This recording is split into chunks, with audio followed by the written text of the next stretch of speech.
patient to your clinic, you should have a list of question to be formulated at there. That means you should ask the patient कि क्या आपको खांसी है, बुखार है, recent fever हुआ है, बॉडी पेन है, सांस लेने में तकलीफ हो रही है. पेशेंट वहाँ पे टिक करेंगे येस और नो. दूसरा क्वेश्चन पूछेंगे क्या आप हाल फिलहाल में आजू बाजू के किसी देश घूम फिर कर आए हैं, या फिर ऐसे भले ही आप शहर के अंदर ही कहीं गए हो घूमने के लिए, तो वो सारी हिस्ट्री आपको लेनी है. या फिर किसी ऐसे पर्सन के कॉन्टैक्ट में आए हो जिसको कोरोना वायरस था. ये सारी हिस्ट्री लेने के बाद अगर आपके पेशेंट जो है वो कहते हैं, ये सारी हिस्ट्री पे आपके पेशेंट येस टिक करते हैं और उनका बॉडी टेम्परेचर 37 डिग्री सेंटीग्रेड से कम है, तो आप अपना नॉर्मल डेंटल ट्रीटमेंट प्रोसीजर कर सकते हैं विदाउट एरोसॉल प्रोडक्शन.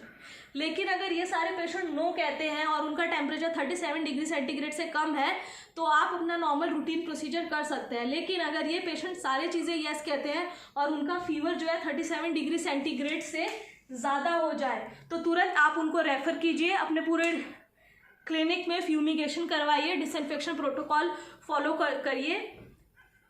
बाकी अब दूसरा स्टेप आता है कि आप रबर डैम आइसोलेशन में वर्क कीजिए, क्योंकि ये रबर डैम आइसोलेशन में क्या होगा, आपको सलाइवा का स्प्लैटर नहीं होगा, aerosol production will be less.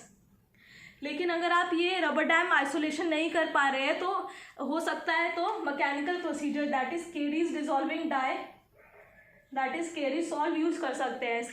Ultrasonic scaling की जगह आप मैनुअल स्केलिंग कर सकते हैं, जिससे कम से कम एरोसॉल प्रोडक्शन हो, जो कि हमारे हैंड पीस में रहता है.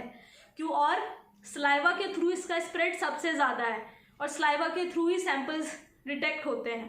तो हम एज अ डेंटल सर्जन सबसे ज़्यादा खतरे में है कि हमको ये वायरस कैच कर सकता है. तो ये सारे प्रिकॉशन पे हमें ध्यान देना है. हो सकता है तो एंटी रिट्रैक्शन हैंड पीस का यूज़ कीजिए.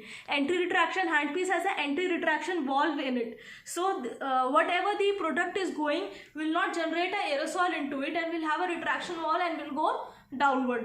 तो सेफ्टी प्रोसीजर के लिए ये बेस्ट है. और हाँ, पेशेंट चालू करने से पहले advise the patient to just do a mouth wash, just use a mouth wash. और वो माउथ वॉश जो है इट शुड